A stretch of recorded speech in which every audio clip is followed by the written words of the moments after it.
Uh, spur of the moment. It is the recording of this. It's a Saturday evening. I didn't have anything. Not doing. I'm doing some chores, but just decided to go out and do a live stream real quick. Uh, kind of just want to talk about this past week's episode of Survivor 50. This was for anyone who has been watching Survivor. This was the Mr. Beast episode. They made it into a 2-hour episode, which I'm not gonna lie. I mean, they did a little bit better of tightening this one up, but 2 hours was really too long. They could have fit this entire episode into about an hour and a half episode. There was a lot of stuff in there that didn't really need to be in there. I mean, they could still have the auction stuff and things like that, but and everything that happened with Mr. Beast, but there were some really long, drawn out moments there that they basically just extended for filler. So um, this episode last week, Christian was kind of the controversial episode. He was eliminated because he had because of the Jimmy Fallon challenge or whatever it was that he partook in, and he was unable to complete it. And as a result, he had to vote for himself, which has been a rule on Survivor. You can never vote for yourself since the very beginning. Now they threw that out the window. Granted, okay, they just threw it out the window once, but you know what? They've thrown out the window once. They'll probably end up throwing out the window again at some other point in the run of the series. Maybe not, but who knows? The precedent has been set now, and then not only that, but add to that fact, he had humiliation. He had to take this letter and read it in front of everybody, and let them know that he had to vote for himself that night, thus guaranteeing that he was going to be going home.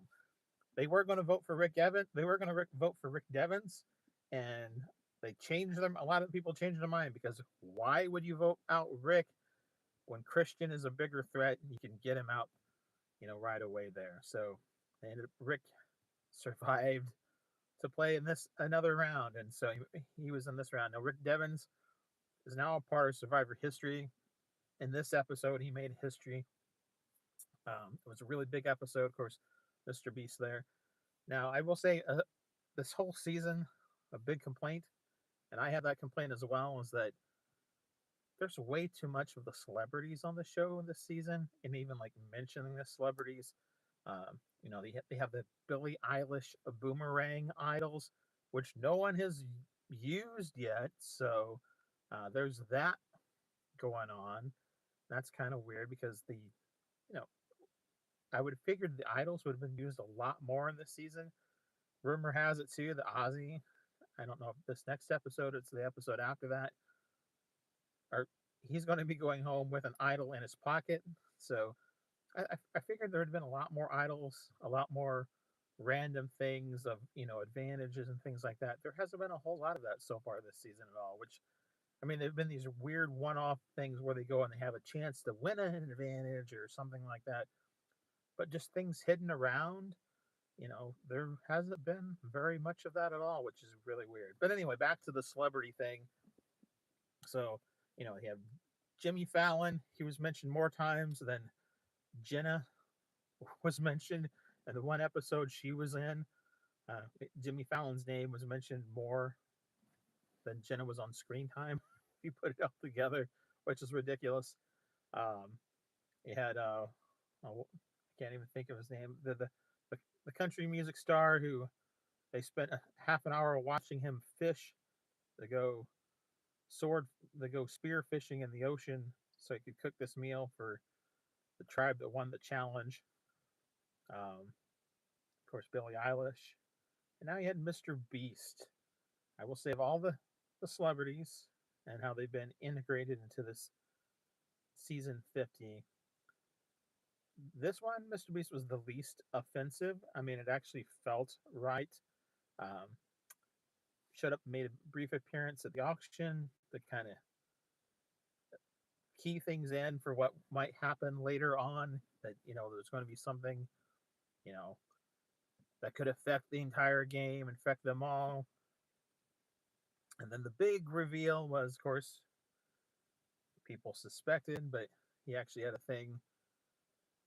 He They were going to have this sort of challenge, and he was going to get, if the coin flip was successful for the person calling it, the pot would go up from $1 million to $2 million for the season for the winner. And then, but if they lost, that person, whoever was flipping the coin, would automatically be eliminated. And to no surprise at all, I think Jeff and them were hoping there would be some sort of bidding thing going on, or that they would have to draw rocks or go to rocks or something like that. But Rick Devens, of course, and no one wanted to challenge him, and it was just a perfect moment too for him.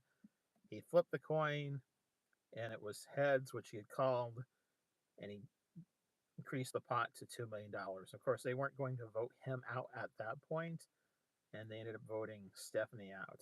Now, I liked Stephanie. I will say though, there were a couple more things, and maybe because there's a lot of things they cut out. I know Stephanie is or was good friends with Suri. They were on, I believe, on Traders. They were did a lot of events and things together before in the past, but I think she feels backstabbed a little bit from this previous season, season 50. I'm not 100% sure, but it seems that way. Hi Dan, I saw the thing that you popped on earlier. Thank you for watching. But anyway, so Stephanie, I've always liked Stephanie. I mean, from the season she was in, I think it was in Guatemala. It was the first season she was in. I think she was in that season where they started off in this temple in the middle of the jungle in South America, and they had this like 19-mile hike they had to go to camp to, and then her tribe, one by one by one, they lost every challenge, and she ended up being, I think there was a fire, I believe it was fire. Her companion, who was her closest ally, came down to those two, and I think it was a fire challenge, and she ended up winning. I can't remember exactly, but she won. She ended up being the last person of her tribe, and she ended up merging with the other tribe. So many years ago, back when Survivor was actually interesting and good, and survival was an element of it, instead of now where they they give people fresh clothes and fake eyelashes and things like that. Anyway, so Stephanie got voted out. She was not the last, but one of the last members of kind of the one old school alliance that Colby had, you know, put together and was a part of. And so, Kobe and Chrissy and Coach and now Stephanie, they're all out. And who knows how things are going to be now. Sari, she's definitely, I'll be honest, I've never liked Sari. I mean, I know a lot of people love her. I can't fault her for her story, of applying for the show, getting off the couch, and applying to be on Survivor and trying something different to motivate herself. But I've never just liked her. I've never liked her because yes, she is excellent at the social aspect, but she's horrible at challenges like her team. She never is able to really contribute anything for her teams. She's never won an individual immunity. She Yeah, and so this season, like, I mean, all these people, they all go to Suri and ask what Suri thinks and for her advice and things like that. I think, and Stephanie, I do believe she really thought Suri was part of her alliance, kind of like a core group. Maybe not her core like three originally, like because her and Kobe were really tight, but like her core 4 or 5, and Suri wasn't, and she straight up lied to her, I guess. So I don't know. There just seems to be some bad blood between the two of them now. But anyway, so I don't know who's gonna. So I will predict for Survivor 50. There's going to be one of two people who win this game. It will be a female. It will either be Sari or it will be Aubrey. Now, that's kind of the rumors out there. I try to stay away from the spoilers on those rumor lists, but they still pop up and things pop up, and even these little short clips and things. So it is obvious that Jeff and the producers of the show, they want Sari to win. They've set all this stuff up so Sari can win. Um, they want her to be the winner.